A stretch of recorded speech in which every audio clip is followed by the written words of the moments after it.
Ladies and gentlemen, Public Access Television, we're here at the 94 Gainesville, Florida-wide State Hemp Fest. I'm Dan Pompier, and I'm here with Kevin Aplin. Kevin, how's it going today?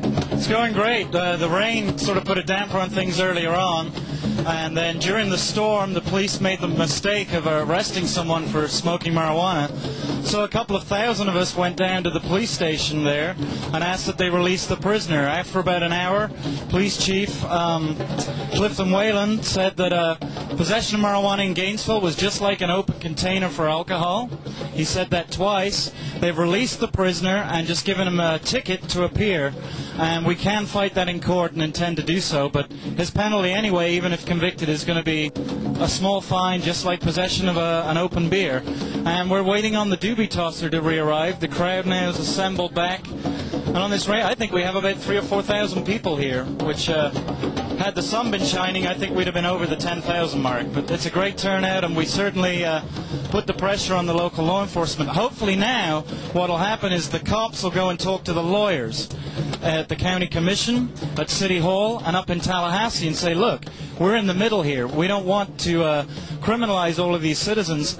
We're under fire here. We don't appreciate this pressure, so why don't you just go ahead and legalize it here in Gainesville?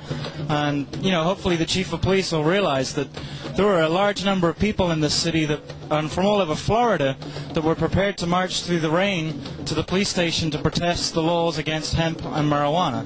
And now the police certainly know that hemp is paper, fiber, fuel, medicine, and fun without any problems. And I'd like to say, too, that when we were at the police station, no property was destroyed, and nothing was thrown at the police. It was all done with courtesy, and it's a great act of civil disobedience. It's a sign that we're getting towards hemp for victory.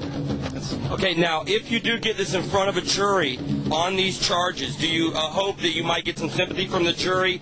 Maybe something like what happened along with the burning of draft cards and things like that, where even the jury itself might bring back a not guilty verdict because they do not agree with the laws? Right, absolutely. We want to introduce all of the history of hemp prohibition and the lies that have been told about marijuana to juries.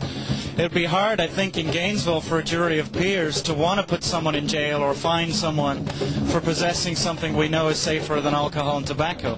One thing we can do, if anybody that ever gets busted for pot demands their right, their constitutional right to a jury, trial by jury of their peers, we can not only influence juries and get decisions in our favor in the courts, but we can clog up the system. If they really want to be prosecuting people for armed robbery, murder, and rape, then they're going to have to make room not only in the prisons but within the court system.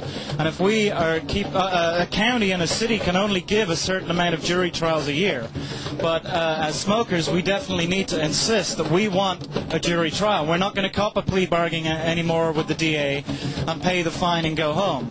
We're going to say not guilty, hemp is paper, hemp is fiber, hemp is medicine, hemp is good for me, and we're not going to take any criminal penalties, whether it be a $5 fine or a $5,000 fine. We're not guilty, period. And that's a message to judges and jurors we want, not just in Gainesville, but all over the state of the Florida and the country.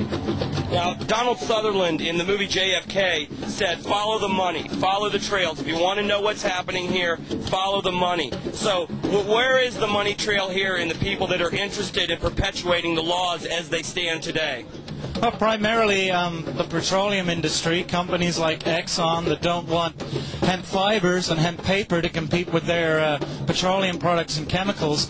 The number one contributor to special interests in the U.S. Congress is the pharmaceutical companies, Eli Lilly, Abbott, Pfizer, Johnson & Johnson.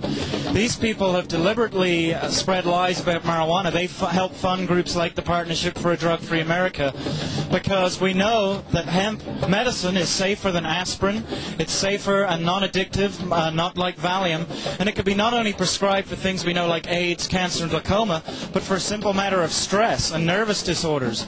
Right now a doctor writes a prescription for Valium, which we know is hard on the liver and is habit-forming. Marijuana is a safe form of medicine that we know can bring your blood pressure down, and if you're just tired at the end of the week from working on the construction site or in the office 9 to 5, then smoking a joint might well be your preference to drinking a six-pack of beer or popping a pill. And that's something the drug companies, they fear they'd lose 30-40% of their business. Remember, they can't patent a genus, a plant. They can't patent a natural plant. And until they have been trying to develop synthetic THC, but so far it just doesn't work as the natural form. Natural marijuana contains over 400 active ingredients, and they've only managed to isolate 60 of those in the laboratory. So we definitely need to know that the chief of the Partnership for a Drug-Free America was the former chief executive officer of Johnson & Johnson Pharmaceuticals. So you can see the conflict of interest. But people should have a right to be prescribed marijuana and grow their own medicine. This is the big problem. They don't want... marijuana is one of the easiest plants on this planet to grow. In all climates, all conditions, indoors, outdoor, we could be raising our own medicine, and we wouldn't have to go to the Eckerd's drugstore to buy our medicine, and that would take a huge chunk of the drug company's budget. So. And also dealing with glaucoma patients, isn't there like a sudden death syndrome for the drug to treat glaucoma? I believe it's like 1 in 10,000 persons will have a toxic reaction, whereas with hemp marijuana there is no chance of any toxic reaction whatsoever. Right, you're talking about the therapeutic ratio. Now there's drugs that are being currently used for chemotherapy treatments and AZT treatments that have therapeutic ratios as low as 1 to 1.5. That means if you take just a fraction over the prescribed dose, it can kill you instantly, or cause internal bleeding, liver and kidney damage. Marijuana's therapeutic ratio has been put between 1 to 40 to 60,000. You'd have to ingest about 1,500 pounds of marijuana or cannabis to result in a toxic response.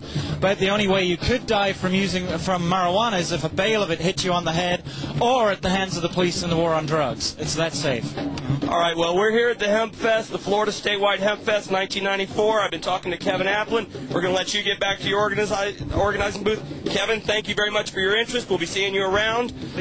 Legalize, absolutely. We'll be taking you around to see some other things, maybe talk to some other people. And so here's to whatever's next.